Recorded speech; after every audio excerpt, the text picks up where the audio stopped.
உழுது போட்ட விதை எல்லாமே ஒரு நாள் செடியாகும். ஒவ்வொரு நாளும் தண்ணீர் ஊற்று ஓங்கி வளர்ந்து நெல்லாகும். பாடுபட்டு உழைக்கதானே பலனும் ஒரு நாள் பெரிதாகும். பாடம் இதனை கற்றுக்கொண்டால் உழைக்க வாழும் நலமாகும்.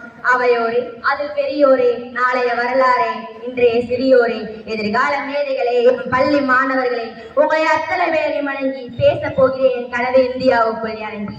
கனவு காணுங்கள், ஆனால் தூக்கத்தில் வருவதல்ல, உன்னை தூங்க விடாமல் வருவதே உண்மையான கனவு என்று பாரத ரத்னா அப்துல் கலாம் அவர்கள் எழுதிய சிந்தனை விதைத்தான் இன்று ஒவ்வொரு மனதிலும் அணையாத ஜோதியாய் இருந்து கொண்டிருக்கிறது. எல்லோரும் என் நாட்டு மன்னர் என்று பாரதி பாடிய பாரத மண்ணில் அந்த மன்னர்கள் அனைவரும் ஒன்று கோடி உயர்த்த போகும் என் கனவு இந்தியாவை குறித்து உங்களிடம் பேசுவதில் பெருமிதம் கொள்கிறேன். என் கனவில் லட்சியத்திற்கு இடமில்லை, லஞ்சத்திற்கு இடமில்லை, லட்சியத்திற்கு மட்டுமே முதலிடம். அதிகாரிகளும் அரசியல்வாதிகளும் கையொட்டு வாங்காத நேர்மையும் மக்கள் பொறுமையோடு சட்டத்தை பின்பற்றும் கடமை உணர்வும் இங்கே நிறைய வேண்டும். இளைய சமுதாயம் மாது சூது போன்ற தீமைகளுக்கு அடிமையாகாமல் உலகிற்கே எடுத்துக்காட்டாய் ஒழுக்க சிலராக மாற வேண்டும். இன்றைய சமுதாயம் மதுவும் புகையிலும் இல்லாத மாசற்ற சமுதாயமே என் முதல் கனவு.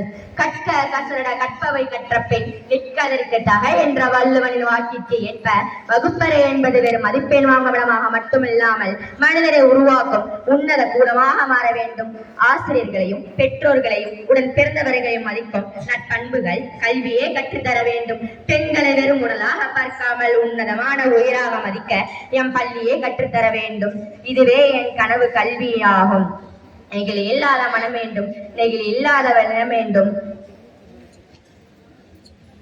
பிளாஸ்டிக் முற்றிலுமாக ஒழிக்கப்பட்டு வீடெங்கும் மரங்கள் வளர்க்கப்பட்டு இயற்கை முறை எப்போதும் தாய்ப்பால் போக தூய்மையாக இருக்க வேண்டும். காசி நகர புலவர் பேசும் முறைத்தான் காஞ்சிக்கு ஒரு